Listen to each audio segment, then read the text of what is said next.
Hey, well, speaking of another man, I'm sure drinks Kool-Aid as well. Nick Faber is joining us. What's up, Nick? How you doing? What up? Cheers, baby. Let's go. Yeah, listen, we got Nick from Honolulu Blues. You can follow him on X at Nick Faber NFL. Obviously, check out the guys over at Honolulu Blues. They're crushing it. If you're a Lions fan, you don't know who they are, I don't know what you're doing. Get out of the cubby you're in because they're crushing it. Nick, I know you were at the Senior Bowl. You've been busy, man. I mean, you've been all over.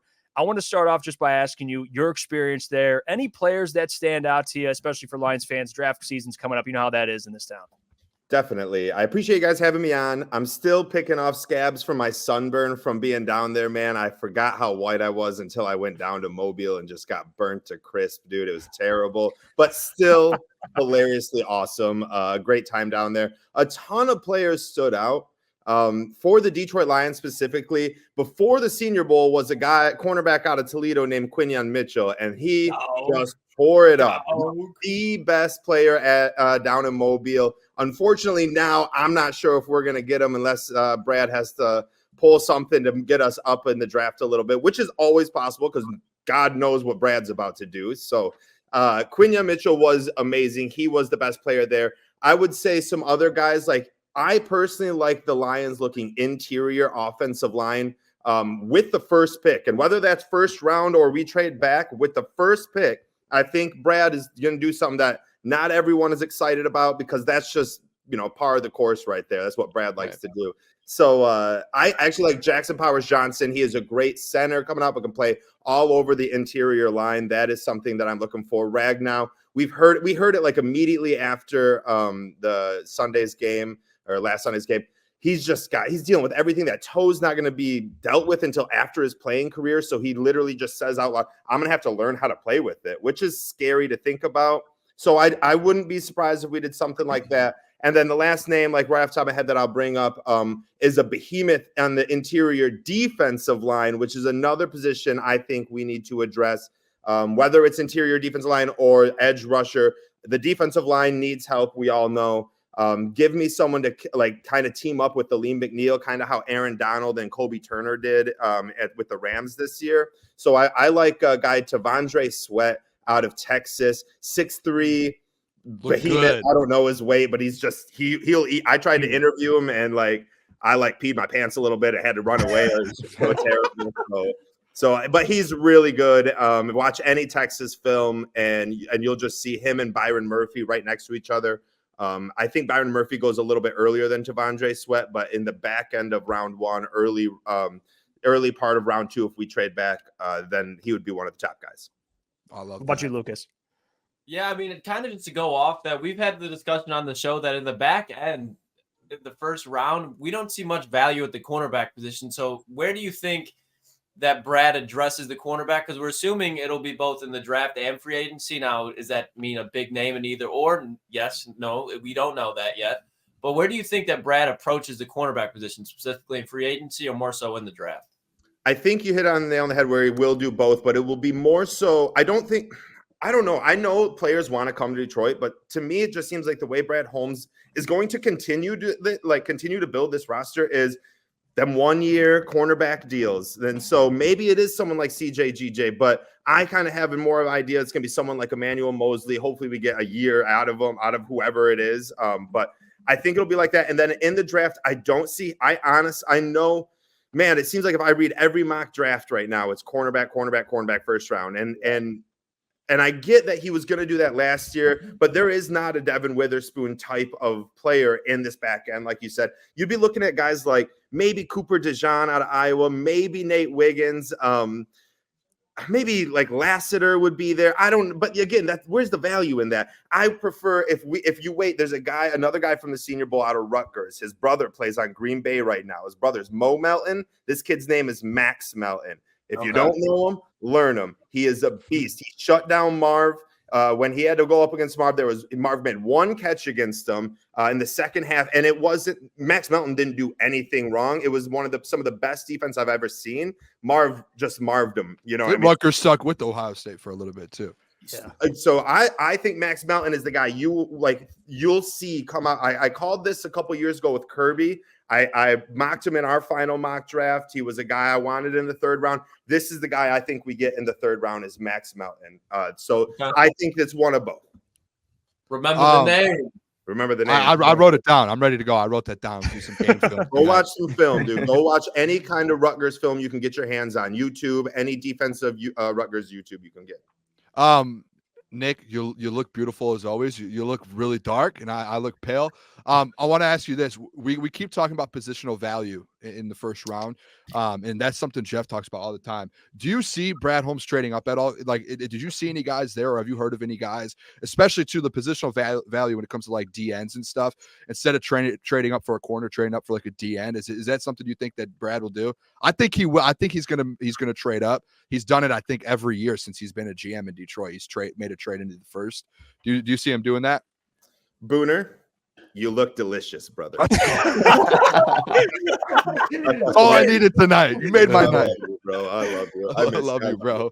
All right. So let me be the devil's advocate of I've said this I kind of like sprinkled it in. I don't think we draft in the first round this year.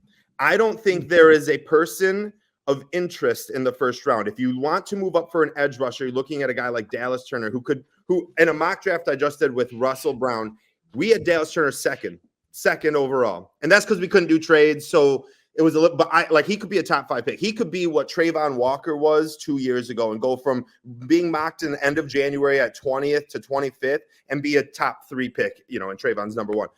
Thank God they did. So we got Hutchinson. But so you like trading up for Dallas Turner? I don't love it. If you're not trading up for in the top 10, you're trading up in maybe the top like 10 to 15 area, and you're getting a guy like Jared Verse. Maybe if you want to reach for like Braylon Trice, but he could be there with our first pick. I'm big off on Chop Robinson out of Penn State. I think he's terrible. I think he's bad value. I do not want him at all until Brad Holmes drafts him. Then I love him. Yeah, that's how it goes. Right now, I'm all out on him. So there isn't an edge rusher that I want this year in the first round. And I hope we address edge with cap with our free agency. That's what I want to spend. I think the edge rushing class this year is piss poor, to say the least. And over the last 3 years, we've had great edge rushing classes. This is not one. There is a reason why there's going to be one, maybe 2 if Quinyon Mitchell goes in the top 10, probably 1 defensive player in the top 10. And there's just a reason for that. There's just nothing to write your write home about. There's going to be a couple guys that end up doing really well because they get into a very good spot in the NFL. They get on opposite of Will Anderson, say the Texans go and just with their first pick that they got from Cleveland, go and draft an edge rusher and kind of shock everyone. But that would be a great comparison. If you put one on opposite of Hutch, they can be great. And that could be a great situation, but I'm not trading up for one. And if one like Jared Verse wants to fall to me at 29, then I'm more than happy. But I personally see us,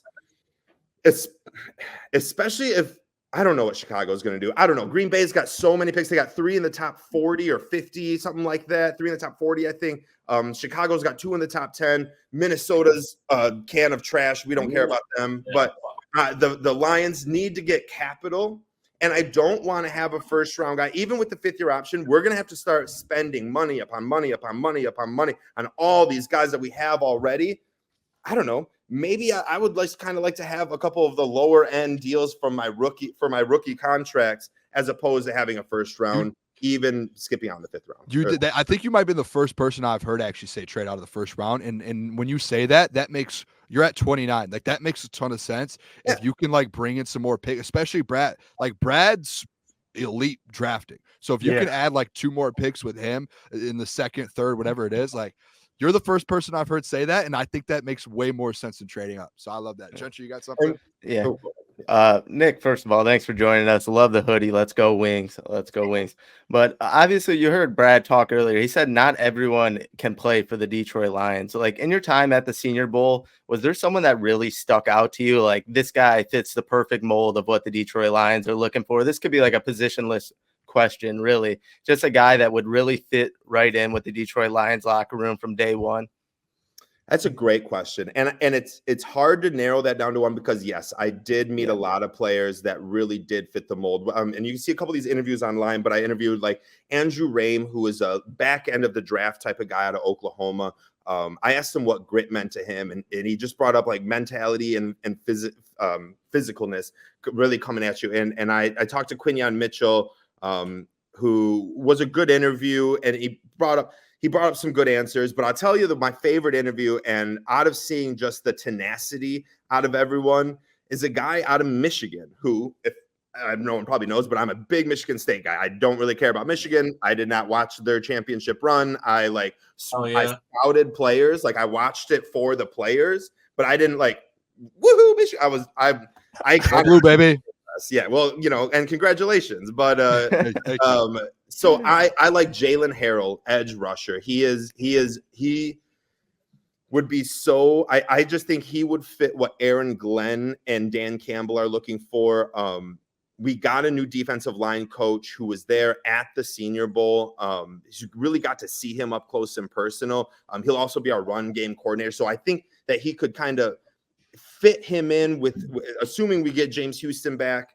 Honestly, with anyone, I mean, we like hopefully James Houston back, but we might need a starter there. And if we don't get one in the first couple rounds, Jalen Harrell could be there. In the mid draft pick. So his answers for anyone out here, just go to the Honolulu Blues Twitter and you'll find it. I really liked what he had to say. I asked him about Jim Harbaugh. I asked him about playing with Hutchinson again.